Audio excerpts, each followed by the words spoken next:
오늘 저는 여러분과 함께 참과 거짓이라는 제목으로 은혜를 나누고자 합니다.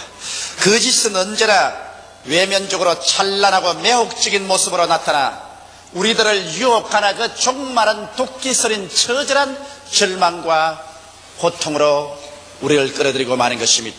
6.25 사변 때 항도 부산은 그야말로 인산인해였습니다. 그때 우리 먼 친척 아주머니 한 분이 부산서 살았는데 그 남편은 외항선을 타고 이 항구 저 항구로 돌아다니면서 무역을 하는 분이었습니다.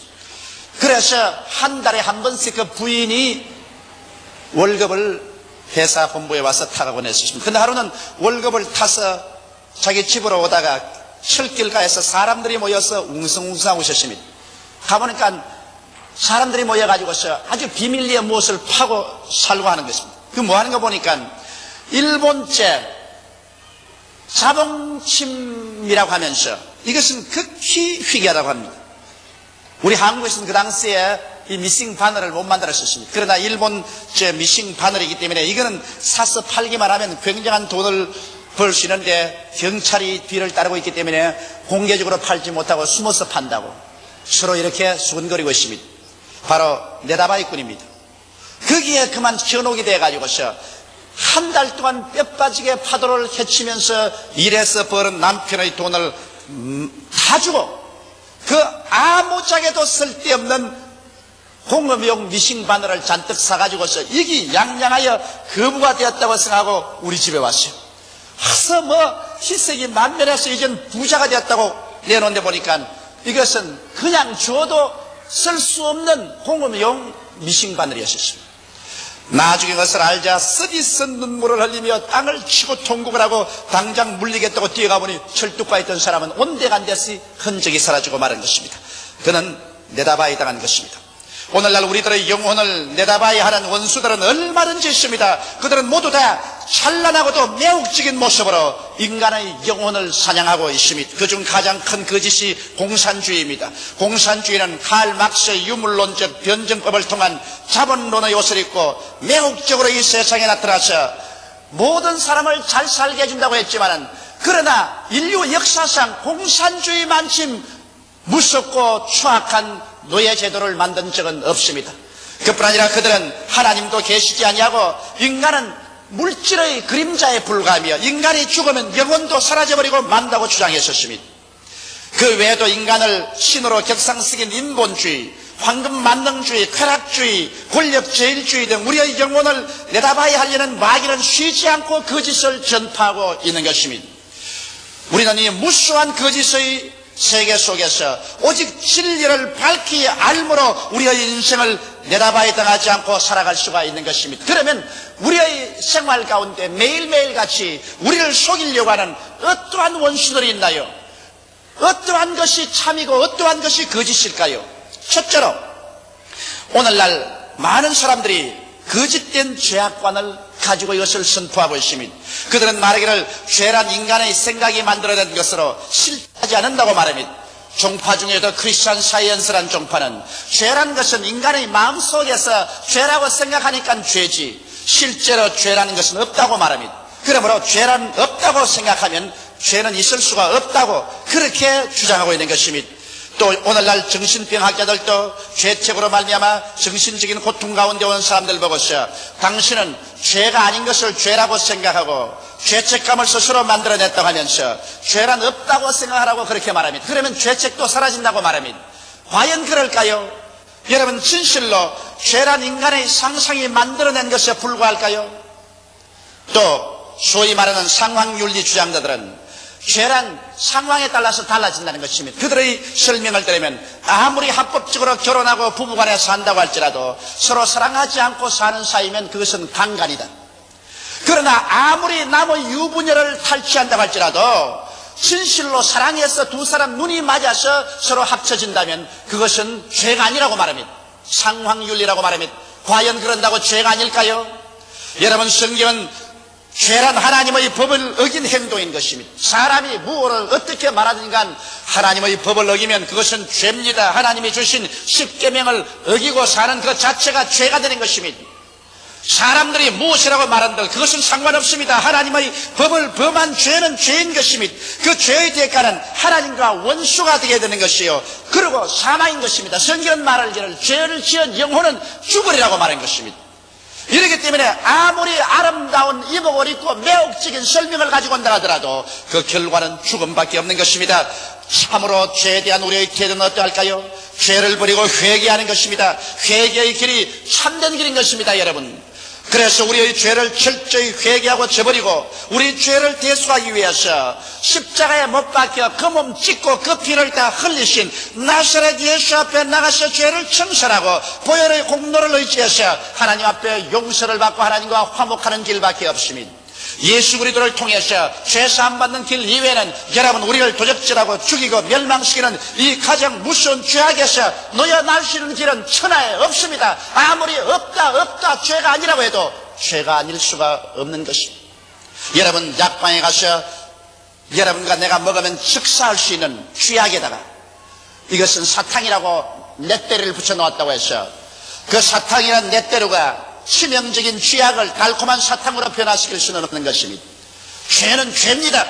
그리고 죄의 값은 동양이나 서양이나 사망인 것입니다. 이러므로 죄는 우리가 철저히 회개하고 예수 그리스도의 십자가의 보혈을 믿고 죄 용서함을 받고 성령님을 받아서 성령님을 항상 인정하고 환영하고 모시드리며 의지해서 의와 거룩한 삶을 살아야 되는 것입니다. 이것이 참의 길인 것입니다. 이것이 이 세상에 사는 동안에는 좁은 길이요, 괴로운 길일지 몰라도 이것이 참의 길이요, 이것이 후에 가서 영원히 하나님께 영광을 돌리고 하나님의 사랑을 받고 영생할 수 있는 길인 것입니다. 죄악으로 가는 길은 넓고 거리 찾는 사람이 많습니다. 그러나 그 길로 간 사람은 최후의 처절한 절망을 체험하게 될 것인 것입니다. 둘째로 여기 거짓이 있습니다. 이것은 거짓된 자아관인 것입니다. 사람들은 생각하기를 죽으면 자아의 종말이 다가온다고 말한 것입니다. 이러므로 내일 죽을 것이니 오늘 먹고 마시자. 그러므로 무엇을 먹을까, 무엇을 입을까, 무엇을 마실까, 이것밖에는 생각할 것이 없다. 육신의 정욕을 추구하고 안목의 정욕을 찾고 이 세상 자랑을 취하여 살다가 죽으면 한줌흙으로 돌아갈 것이니, 그러므로 이 세상에서 실컷 어떻게 하는지 수단 방법을 가리지 않고 잘 살아보자는 것입니다. 사실 그럴까요? 이것이 참말일까요? 성경은 그렇게 말하고 있지 않습니다. 히브리서 9장 27절에 한 번 죽는 것은 사람에게 정하신 것이요, 그 후에는 심판이 있으라고 말한 것입니다.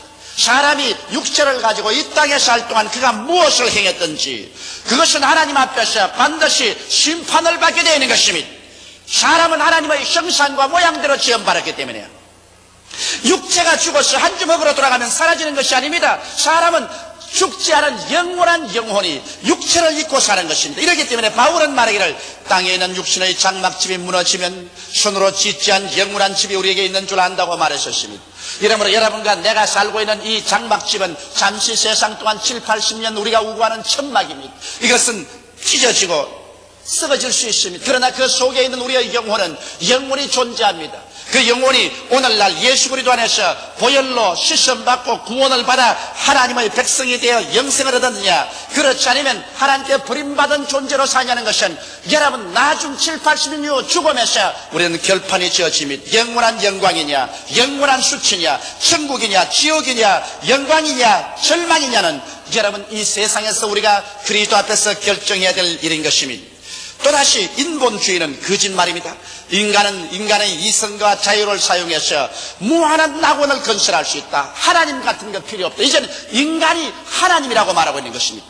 과연 인간은 이성과 자유를 통하여 거대한 문화와 문명을 개발시켜 놓았지만은, 그러나 이것이 이 세상에 지상 낙원을 만들었나요? 인간은 그 마음속에 미움과 공포가 있고 불신과 죄책이 있습니다. 인간의 마음속에 미움이 있는 이상, 인간의 마음속에 공포가 있는 이상, 상호간 불신이 있고 죄책이 있는 이상 인간은 내적으로 병든 존재요, 포로된 존재인 것입니다. 이런 것이 해결되지 않은 이상 인간이 만드는 이성으로서 짓는 방대한 문화나 문명이라는 것은 자멸의 묘혈을 파는 것밖에 없는 것입니다. 오늘 보십시오. 20세기의 찬란한 인간의 과학 문명은 인간이 일시에 잿더미 속에 자멸할 수밖에 없는 무기를 생산해놓고 상호간 서로 응얼거리고 있습니다. 아무리 군비 축소 회담을 한다고 하더라도 그들의 마음속에 미움이 있고 공포가 있고 불신이 있고 죄책이 있는데 그 군비 축소 회담이 이루어질 때겠습니까? 이제는 사람들은 지구를 떠나서 저 공중의 별들의 전쟁까지를 계획하고 있는 것입니다. 언젠가 인간은 자기들이 만든 이 인간 자랑 인본주의의 토대 위에서 파멸을 겪어야 말 것인 것입니다.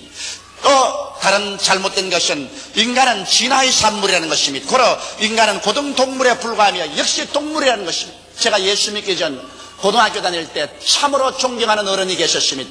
그 어른의 말씀은 정말 내가 신중히 듣고 아주 마음속으로 존경했는데 하루 저에게 치명적인 타격이 왔습니다. 그것은 그분이 자기의 아내를 두고 새파란 젊은 여인을 첩으로 삼았었습니다. 그래서 한 번은 제가 그 어른을 찾아갔습니다. 선생님은 본 부인이 있는데 딸 같은 여자를 취해서 첩으로 삼아서 같은 집에 사는데 이럴 수가 있습니까? 차라리 첩으로 삼았었으면 당신이 집이라도 따로 살아야 될 것인데 한 집에 같이 살다니 이것은 동물적이 아닙니까? 내가 그러니까 나를 보고 싱긋웃으면서 이 사람아, 인간은 아메바에서 출발해서 고등동물로 한 것으로 인간은 동물이야. 그러므로 본능을 따라 사는 거야. 세상에 무슨 윤리 도덕하지만은 인간은 근본적으로 동물이야.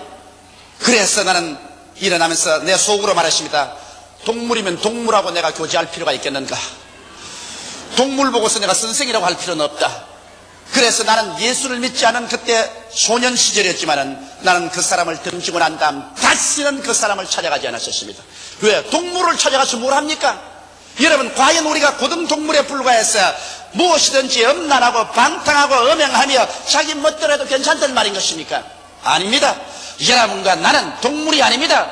여러분과 나는 하나님의 형상과 모양대로 지음받았습니다.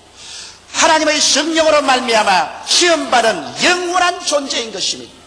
그러므로 동물적으로 사는 사람은 그 결과로 그 영혼이 버림받아 불과 영으로 타는 못에 떨어지고 말 것인 것입니다. 그 짓을 우리가 믿어서는 안 될 것입니다. 어떤 사람들은 자수련으로 스스로 구원받을 수 있다고 말합니다. 뭘 예수 그리스도 같은 건 믿을 필요 없다. 우리 인간은 스스로 수양하여 도덕과 윤리를 닦아서 훌륭하게 되어 영생을 얻을 수 있다고 말한 것입니다. 에레미야서 17장 9절에 보면 만물보다 거짓되고 심히 부패한 것은 마음이라 누가 능히 이를 알리오라고 말하고 있는 것입니다. 여러분, 아담과 하와가 하나님을 반역하고 타락했었을 때 그들의 마음은 만물보다 거짓되고 심히 부패해버리고 말았었습니다. 다시 인간의 수양과 도덕으로 회복할 수 없게 부패해버리고 말한 것입니다. 썩을 대로 썩은 것을 인간이 수양과 도덕으로 어떻게 복구한다는 말인 것입니다. 부패해버린 인간의 심령은 도저히 인간의 노력으로는 복구되지 않습니다. 오직 여러분과 나의 마음을 복구시켜서 하나님 백성으로 만들 수 있는 유일한 길은 예수 그리스도를 통한 영원한 생명을 얻는 길밖에 없는 것입니다. 나의 죄를 씻기는 예수의 피밖에 없네. 다시 성취하기도 예수의 피밖에 없네. 죄와 허물로 죽은 우리를 하나님께서 그리스도와 함께 살려주신 것입니다. 이러므로 그리스도를 통하지 않고 여러분과 내가 죄와 허물에서 고침을 받을 수는 없는 것입니다. 이러므로 수양과 도덕으로 내가 의로운 사람이 될 수 있다는 것은 하나의 망상에 불과한 것입니다. 셋째로 또 여기에 거짓이 있습니다. 질병은 하나님의 선물이라는 것입니다. 그러므로 병이 들면 이것은 하나님께서 주신 것입니다. 하나님의 선물이기 때문에 그러므로 이것은 달게 바라야 된다. 그러면서도 하나님 선물이 안 닿는지 병원으로 뛰어가서 수술을 받고 약을 먹고 주사를 맞습니다. 만일 병이 하나님의 선물이면 여러분, 하나님의 선물을 버리고 병을 없애버리려고 해서는 안 될 것입니다. 성경 말씀대로 보면 병은 하나님의 선물이 아니라 아담의 죄에 대한 심판입니다. 아담이 하나님께 범죄하고 하나님을 반역했을 때 하나님께서 너는 흙이니 흙으로 돌아가라고 심판한 것입니다. 이 흙이 죽어서 흙으로 돌아가기 위해서는 여러분 병이 들어서 육체가 와야 되는 것입니다. 이렇기 때문에 오늘날 여러분과 내가 말하는 병이라는 것은 바로 죄의 대가로 말미암아오는 심판이지 하나님이 주신 축복이 아니라는 것을 알아야 됩니다. 바로 이것을 미끼로 삼아서 마귀는 유적질하고 죽이고 멸망시키는 이 질병의 일을 계속합니다. 오늘날 그렇기 때문에 병을 실제로 우리에게 가져와서 우리를 파괴하는 것은 마귀가 하고 있습니다. 사도행전 10장 38절에 보면 하나님께서 나사렛 예수에게 성령과 능력을 기름 붓듯 하였으며 제가 둘이 다니시며 착한 일을 행하시고 마귀에게 눌린 모든 자를 고쳐주셨다고 말씀하고 있는 것입니다. 이러므로 병은 하나님이 주신 것이 아니라 이것은 심판이요 마귀가 그렇게 하는 것입니다. 이렇기 때문에 오늘날 또 우리가 병들면 하나님 앞에 나와서 회개해야 될 것입니다. 직접 내 개인의 죄가 아닐지라도 다른 사람의 죄로 인해서도 내가 병들 수가 있고 내 개인의 죄를 위해서 병들 수 있습니다. 물론 죄를 짓지 않고도 병들 수 있습니다. 병은 타락된 환경의 산물이기 때문인 것입니다. 여러분, 이 오염된 공기, 오염된 물, 그리고 식품의 첨가제 이런 것을 먹고 마심으로 말미암아 벌써 어린아이가 태어날 때부터 손발이 없어 태어난 어린아이들이 있습니다. 이것은 자기가 죄를 직접 지어주는 게 아니라 이 타락된 세계 속에서 인간이 오염된 세계를 만들어서 환경을 통해서 이런 질병들을 가져오는 것입니다. 그러나 우리 인간에 대한 하나님의 참뜻은 병드는 것이 아니라 건강입니다. 성경 출애굽기 15장 26절에 나는 너희를 치료하는 여호와임이라고 성경은 말하고 있는 것입니다. 예수님께서 이 땅에 오셔서 그 사역의 3분의 2는 병 고치는 데 보내셨으며 12제자와 70인의 제자와 그다음 모든 신자들에게 너희는 가서 회개하라 천국이 가까워왔다고 병든 자를 고치라고 주님께서 신신당부했었습니다.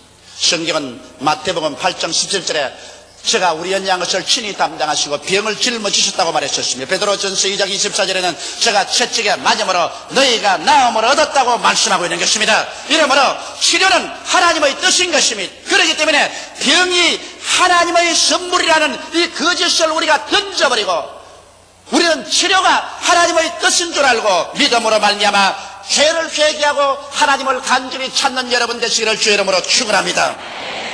넷째로 헐벗고 굶주리며 사는 것이 하나님의 뜻이라고 말하는 거짓이 있습니다. 여러분, 헐벗고 굶주려서 뼈골이 양상하여 영양실조가 되어서 죽는 것이 하나님의 뜻이라면 그러면 오늘날 아프리카에서 기근으로 말미암아 특별히 에티오피아에서 온 전신이 앙상한 뼈만 아마 죽어가고 있는 이것이 하나님의 뜻이라는 말인 것입니까?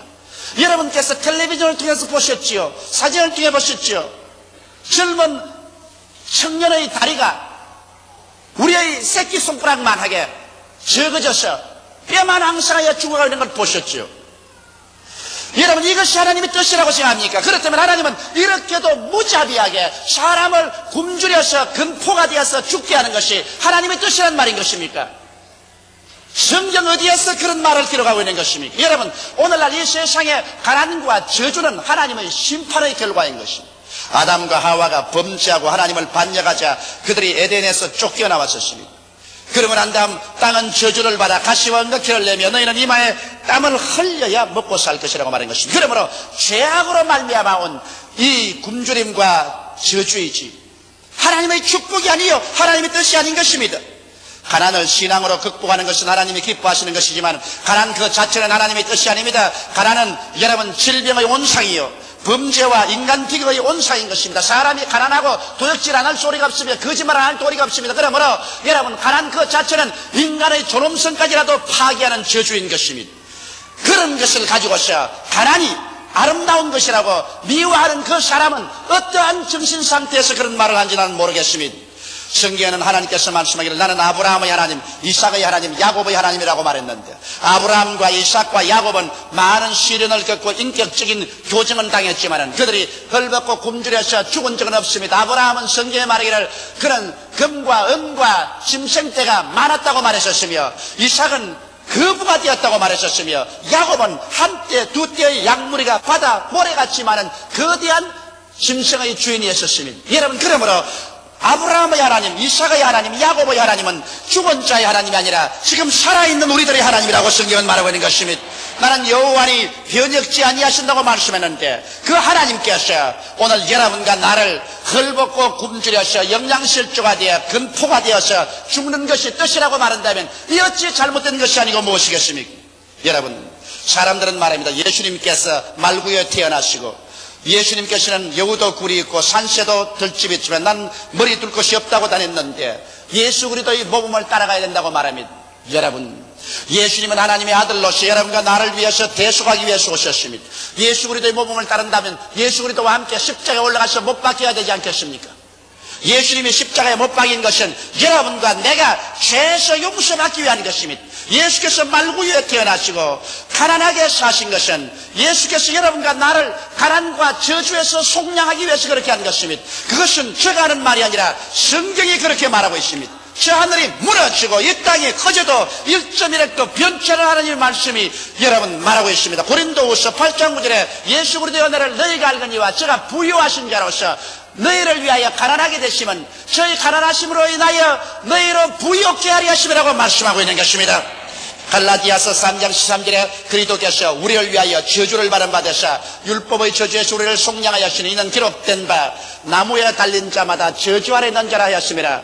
이는 그리스도 예수 안에서 아브라함의 복이 이방인에게 미치게 하고 너희가 믿음으로 성령을 선물로 받게 하리심이라고 기록하고 있는 것입니다. 이러므로 예수 십자가 못 박이시면 여러분과 나의 저주를 속량하기 위해서 그렇게 한 것입니다. 그래서 성경은 말하기를 모든 일에 항상 모든 것이 능력하여 모든 착한 일을 넘치게 하리 함이라고 말하고 있는 것입니다. 성경은 주는 자가 받는 자보다 복이 있다고 했으니 우리가 가난하고 헐벗고 굶주려서 일가 친척이나 사회나 국가에 손 내밀고 얻어먹는 것이 축복받았다고 말하고 있지 않습니다. 제가 가난한 자에게 주었은즉 그 의가 영원히 있다고 말하셨으니 여러분께서 나누어 줌으로 말미암아 의를 얻게 되는 것입니다. 이러므로 헐벗고 굶주리고 사는 것이 하나님의 뜻이 아닌 것입니다. 하나님은 사랑하는 자여 내 영혼의 잘됨같이 내가 범사에 잘되며 강건하기를 내가 강구한다고 말씀한 것입니다. 물론 그리스도를 위하여 자원하여 청빈하면 무방합니다. 내가 스스로 그리스도를 위해서 있는 재산 다 바쳐버리고 하나님의 영광을 위해서 오지에 들어가서 가난한 생활을 자취해서 일하는 것은 영광스럽고 칭찬할 만한 일인 것입니다. 그러나 이유 없이 목적 없이 스스로 가난해져서 이것을 영광스럽게 생각하고 가정의 짐이 되고 이웃, 친척, 나라, 세계에 부담이 되는 일은 하나님의 뜻이 아닌 것입니다. 다섯째로 예수님의 재림과 부활은 없다고 말하는 이 거짓에 우리는 또한 속아 넘어가서는 안 됩니다. 사람들은 말하기를 최후의 심판이라든지 지옥은 있을 수 없다. 하나님은 사랑인데 사랑은 하나님이 어떻게 심판을 하고 지옥으로 사람을 보내겠냐고 말합니다. 그러나 그것은 인간의 생각이요 거짓말입니다. 성경은 이렇게 말하고 있습니다. 계시록 21장 8절에 그러나 두려워하는 자들과 믿지 않은 자들과 흉악한 자들과 살인자들과 행음자들과 술객들과 우상숭배자들과 모든 거짓말하는 자들은 불과 유황으로 타는 못에 탐냐리니 이것이 곧 둘째 사망이라고 말한 것입니다. 여러분, 사람이 육체로 죽는 것은 첫째 사망이고 영혼이 불과 유황으로 타는 못에 던짐을 받은 것은 두 번째 사망인 것입니다. 성경은 분명하게 이 사람들이 두 번째 사망으로 심판을 받겠다고 말하고 있는 것입니다. 재림 같은 게 있을 수가 없다고 이렇게 말한 사람이 있어요. 베드로도 그렇게 말했습니다. 베드로후서 3장 3절에 먼저 이것을 알지니 말세에 기롱하는 자들이 와서 자기의 정욕을 쫓아 행하며 기롱하여 가로되 주의 강림하신다는 약속이 어디 있느뇨? 조상들이 잔후부터 만물이 처음 창조할 때 같이 그냥 있다 한다. 이렇게 기록한다고 베드로는 말했었습니다. 그러나 여러분 데살로니가전서 4장 16절에 뭐라고 말했습니까? 주께서 호령과 천사장의 소리와 하나님의 나팔로 친히 하늘로 쫓아 강림하시려니 그리스도 안에서 죽은 자들이 먼저 일어날 것이라고 말하고 있는 것입니다. 여러분과 나는 역사의 종말에 처해서 살고 있습니다. 시 얼마 있지 아니하여 여러분께서 하늘이 진동하고 그리스도 영광이 나타나고 주께서 호령과 천사장의 고함과 하나님의 나팔 소리를 듣게 되실 것입니다. 이 날은 우리에게 다가오고 있습니다. 이 날은 우리 앞에 곧 목전에 도달해 있는 것입니다. 이것을 두고서 사람들은 이런 일이 일어나지 않는다고 말하고 있습니다. 그 거짓에 속아 넘어가서는 안 될 것입니다.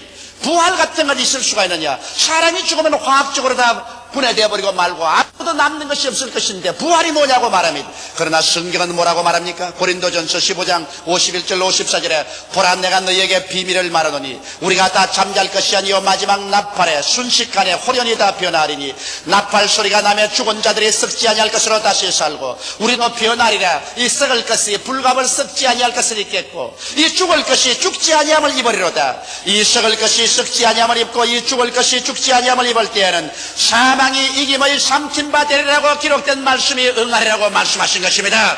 사망아 너희 쏘는 것이 어디냐? 사망아 너희 이기는 것이 어디냐고 외쳤던 것입니다. 그러므로 사랑하는 성도 여러분, 오늘날 우리는 예수의 재림과 부활, 심판 같은 것은 없다고 말하는 이 거짓에 현혹되어서는 안 될 것입니다.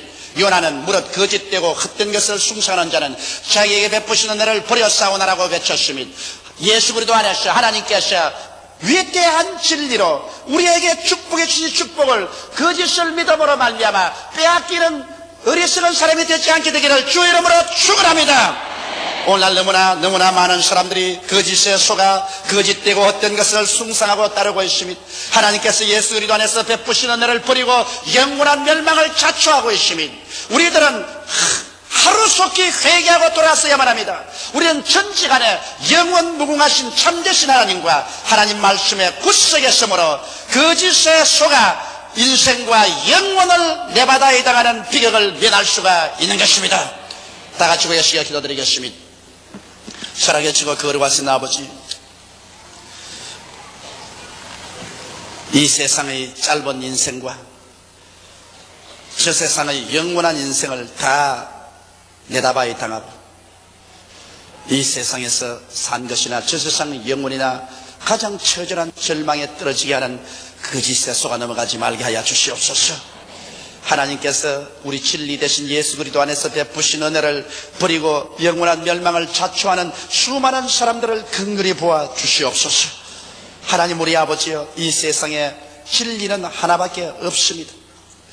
예수께서 내가 곧 길이요 진리요 생명이니 나로 말미암지 않고는 아버지께로 올 자가 없다고 말씀하셨으니 아버지여, 예수 앞에 나와서 그 십자가를 통하여 죄사함을 얻게 도와주시옵소서. 성령을 받게 도와주시옵소서. 병고침을 얻게 도와주시옵소서. 저주에 해방되게 도와주시옵소서. 영원한 부활의 생명을 쟁취하게 도와주시옵소서. 영혼이 잘됨같이 범사에 잘되며 강건하게 되게 도와주시옵소서. 남에게 구워줄지라도 굳지 않게 되게 도와주시옵소서. 손을 내밀어 절망에 처한 사람들에게 도움을 베푸는 우리들이 되게 도와주시옵소서. 거짓에 속아 절망의 나라로 떨어지지 말게 하여 주시옵소서. 오 보혜사 성령이여, 바람같이 불같이 생수같이 운행하여 주셔서 오늘 혹시 거짓에 속아 절망에 사는 사람들이나 타락한 사람들의 눈을 밝혀 주시고 마음의 깨달음을 허락하여 주셔서 예수께로 돌아오게 하여 주옵소서. 주 예수님 이름 받들어 기도하옵나이다. 아멘.